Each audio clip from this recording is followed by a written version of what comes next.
आता वेळ झाली 24 बातम्या 24 रिपोर्टर्सची।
दरम्यान अजित पवारांचे ह्या डिझाईन बॉक्सचे कंपनीचे मालक नरेश अरोरांवरती अनेक आरोप होत असताना काल सुनेत्रा पवार यांची, त्याचबरोबर जय पवार, पार्थ पवार आणि नरेश अरोरा यांचे बंधू यांच्यामध्ये पुण्यातील सर्किट हाऊस या ठिकाणी तब्बल 30 ते 45 मिनिटे चर्चा झाली।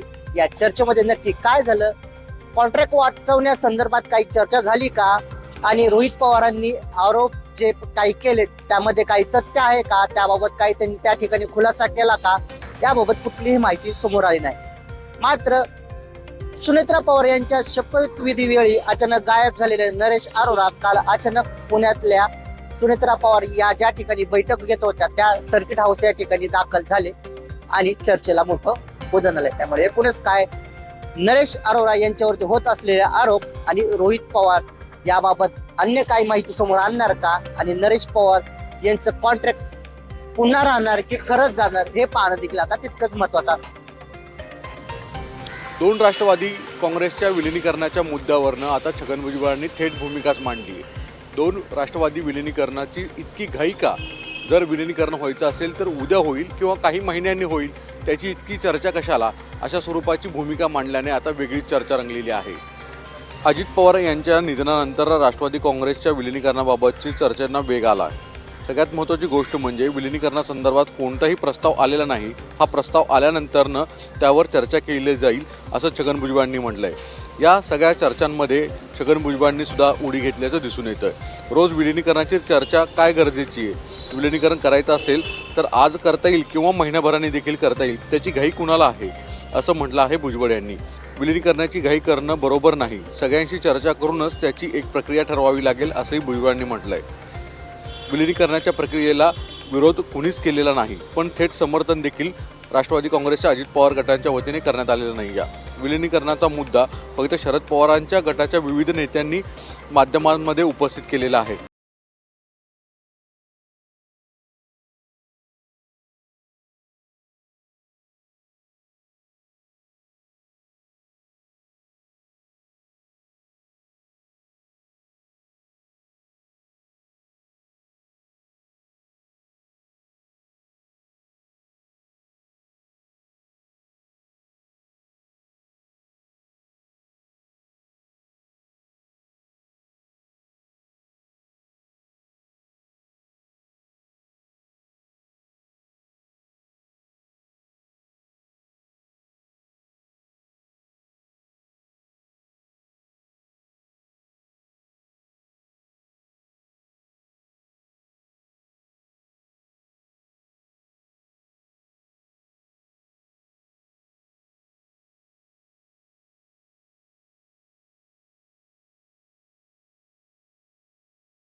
और कोणालाच भेटणार नसल्याचं सुद्धा त्यांनी स्पष्ट केलं.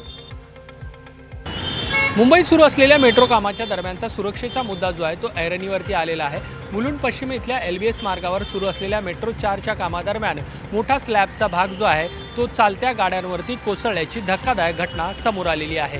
मुलुंड इथे मेट्रोच्या खांबाचा काही भाग धावत्या रिक्षावर कोसळला असून यामध्ये 4 जण जखमी झाले तर एकाचा मृत्यू झाला. मुलुंडमध्ये जॉन्सन अँड जॉन्सन कंपनीजवळ मेट्रोचं बांधकाम सुरू असताना पिलेचा एक हिस्सा अचानक निखळला आणि थेट खाली जाणाऱ्या रिक्षावर पडला. शनिवारी दुपारी 12:30च्या सुमारास ही घटना घडली. ही दुर्घटना इतकी भीषण होती की रिक्षाचा अक्षरशः चेंदामेंदा झाला. या अपघातात एकाचा मृत्यू झाला आहे. रामधन यादव असं मृत्यू झालेल्या व्यक्तीचं नाव आहे. तर राजकुमार इंद्रजित यादव हे ICUमध्ये दाखल असून त्यांची प्रकृती गंभीर आहे. त्याचबरोबर महेंद्र प्रताप यादव, दीपा रुईया हे जखमी झालेले आहेत. घटनेची माहिती मिळताच मुंबई अग्निशमन दल, स्थानिक पोलीस, मेट्रो कर्मचारी आणि पालिकेच्या विभाग कार्यालयातील कर्मचाऱ्यांनी घटनास्थळी धाव घेतली। जखमींना जवळच्या रुग्णालयात दाखल करण्यात आले। या दुर्घटनेमुळे LBS रोडवरील वाहतुकीवर मोठा परिणाम झाला असून मेट्रो प्रशासनाकडून सुरक्षेच्या उपाययोजनांबाबत आता प्रश्नचिन्ह उपस्थित केले जात आहेत। दरम्यानच्या काळात मुंबईच्या महापौर रितू तावडे यांनी घटनास्थळाला भेट दिली, शिवाय या घटनेमध्ये ज्यांचा दोष असेल त्यांच्यावरती कारवाई केली जाईल अशा पद्धतीचं आश्वासन दिलं। पाठोपाठ ठाण्यामध्ये देखील सागरी खाडी किनारे जे आहे ते रस्त्याच्या कामाला जे आहे ते जलदगती राज्य सरकारच्या माध्यमातून देण्यात आलेले आहे। आपण जर पाहिलं तर 50% पहिली कामं जी आहे ती 8 महिन्यामध्ये जे आहे ते MMRDAच्या माध्यमातून पूर्ण करण्यात आलेली आहे। आपण जर पाहिलं तर MMRDAने स्वतः जे आहे त्यांच्या ऑफिशियल X अकाउंटच्या माध्यमातून या ठिकाणी 3 व्हिडिओ जे आहेत या ठिकाणी शेअर केलेला आहे। आणि आपण जर पाहिलं तर गायमुख ते खारेगावपर्यंत हे पहिला टप्पा जो आहे तो राज्य सरकारच्या माध्यमातून या ठिकाणी पूर्ण करण्यात आलेला आहे। दिवसांदिवस ठाण्यामध्ये वाढणारी वाहतूक कोंडी यालाच कुठेतरी तोडगा देण्यासाठी राज्य सरकारच्या माध्यमातून खाडी किनारी जो रस्ता आहे याला कुठेतरी जलद गती मिळावी यासाठी राज्य सरकारच्या माध्यमातून कामं जी आहे ती युद्ध पातळीवर सुरू आहे। त्यामुळे ज्या पद्धतीने गायमुख असो फाउंटन असो या ठिकाणी मोठ्यानं वाहतूक कोंडी होते आणि संपूर्ण ठाण्यातली जी वाहतूक कोंडी आहे ती या खाडी किनारी मार्गाने जे आहे ते गायमुख ते फाउंटनपर्यंत जाणार आहे। त्यामुळे ठाणेकरांना भविष्यामध्ये कुठल्याही वाहतूक कोंडीचा सामना करावा नये यासाठी राज्य सरकारच्या माध्यमातून खाडी किनारी लागणारा रस्ता जो आहे त्याच्या कामाला जे आहे ते जलद गती या ठिकाणी देण्यात आलेले आहे।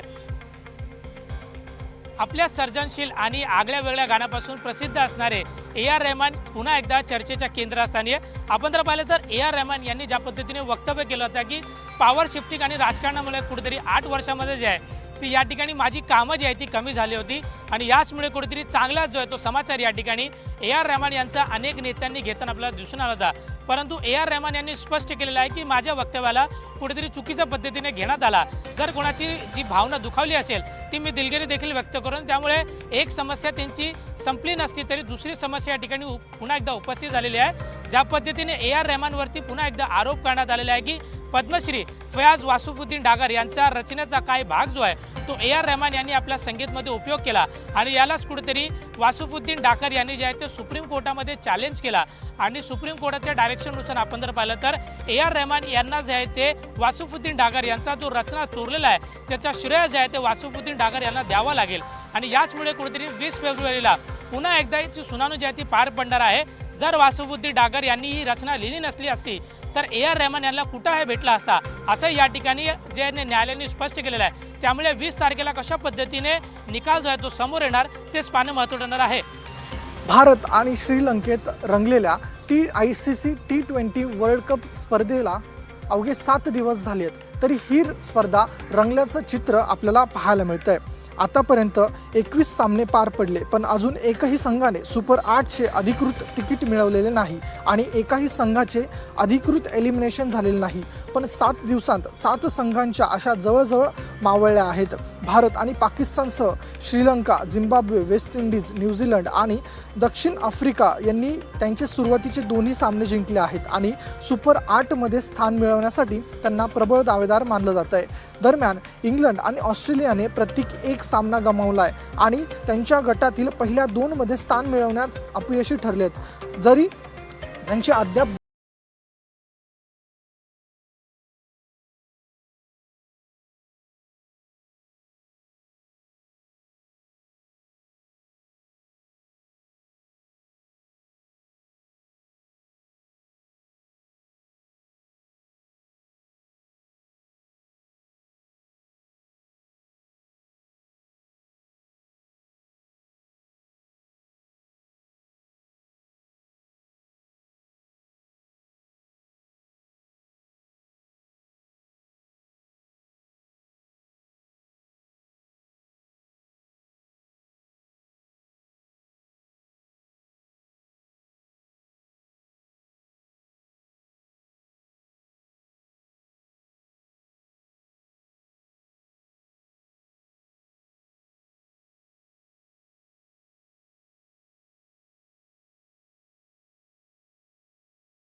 घराचं स्वप्न पाहणाऱ्यांसाठी एक मोठी गुड न्यूज दिली आहे।